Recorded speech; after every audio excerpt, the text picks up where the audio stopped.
Okay, I'm back with an update on the Harbor Freight mini lathe. There's a few things I don't like about it, and then there's parts where, yeah, great.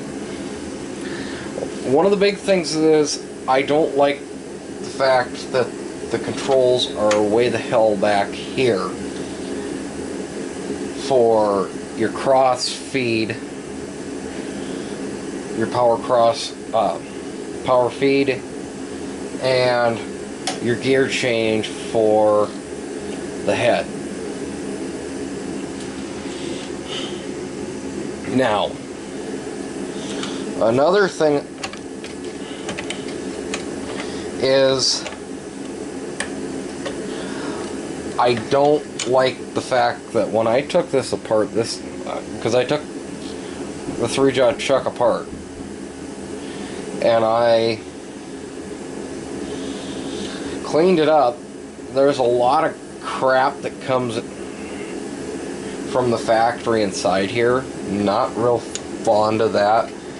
Plus, it had no lubrication whatsoever. I packed the gear train with grease, and it actually now is smooth. It runs true finally. And I've actually been getting better cuts with it, with the grease and the thing. Another thing I don't like about the head is these screws that are on the back side. They go straight through. There's no stop for them, and that makes it so much more difficult to take this on and off, and it also makes it a lot more difficult to get a good proper torque on this to the mounting flange, which really kills me there, okay? Because it means that this chuck can be warped a little bit one way or the other, preventing me from having a good zero on my part. Now, as you may notice from the last video, I got the quick change tool post. This, okay, if you look at the reviews on Amazon for this thing, it's a horrible piece. I'm going to tell you flat out right now, this is another thing. You can't run it dry. You can run the pins here and here that actually lock the tool in place dry, but this and the bushing that this bolt goes through, you have to put lube on this.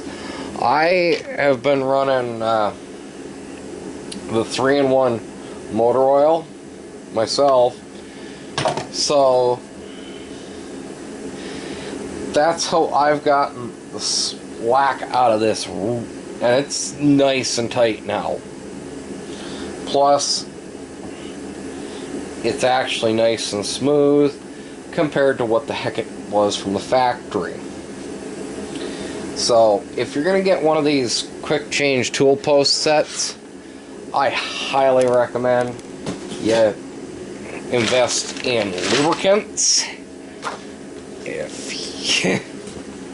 And this is the kit I got, the Wing Dang Doodle kit. Now, I had these from another project lying around. These are actually another set of lathe bits that you used to be able to get at Harbor Freight. They don't sell them anymore, sadly.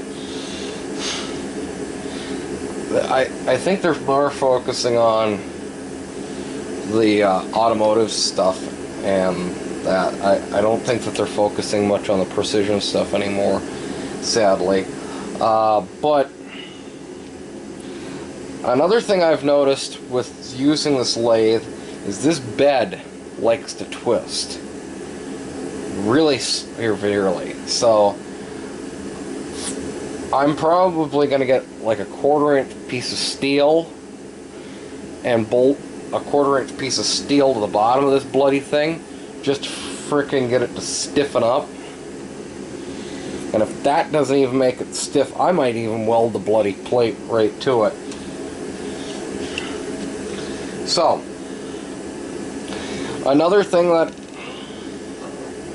I'm a little awestruck with is the fact that where your live center goes isn't always centered. There's a set screw in here that when you take this whole mechanism off, the holder off, you gotta kind of adjust it. So it doesn't come adjusted from the factory, so you have to adjust it yourself. I mean, I get it. If you're really into this, you're gonna know how to do it yourself and blah blah blah. But I would have liked it to, for the price tag, be more adjusted at the factory.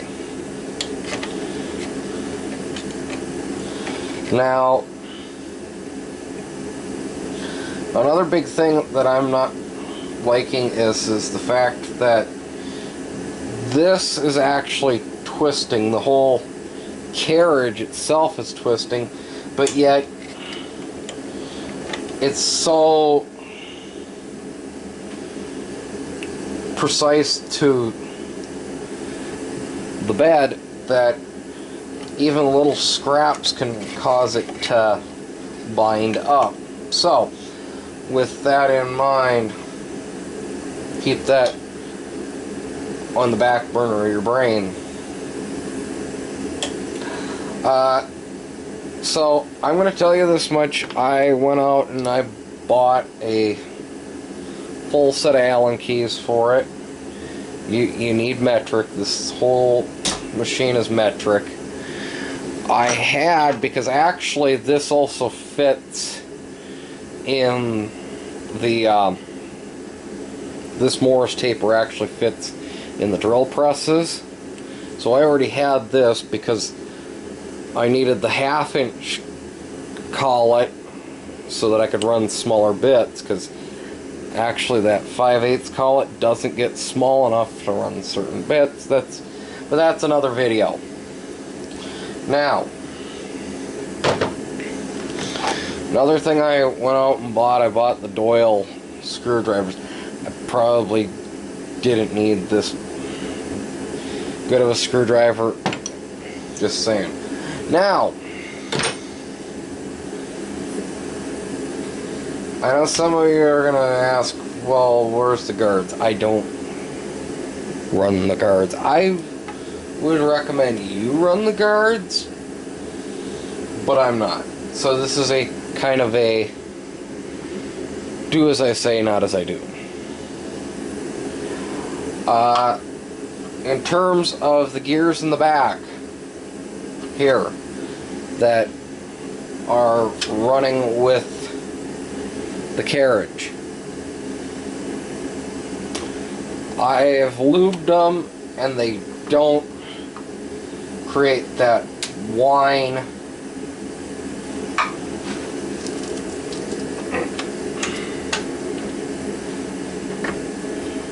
Okay. They don't create the whine like they used to.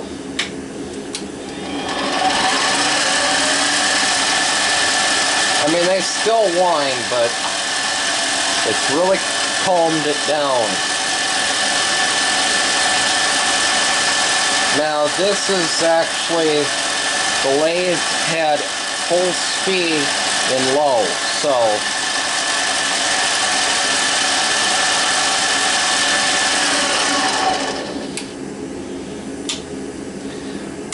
and I'm going to tell you this much. Get in the habit of shutting this head off with your dial, not the forward and reverse switch, because and it has happened to me, and this is why I'm saying it, is if you smack this thing in reverse accidentally, it pops the fuse. So, things to be aware of.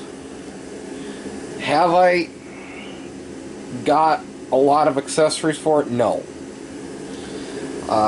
But as time goes on, I'm going to get accessories for it, and we're going to test a lot of the accessories that are out there on this out.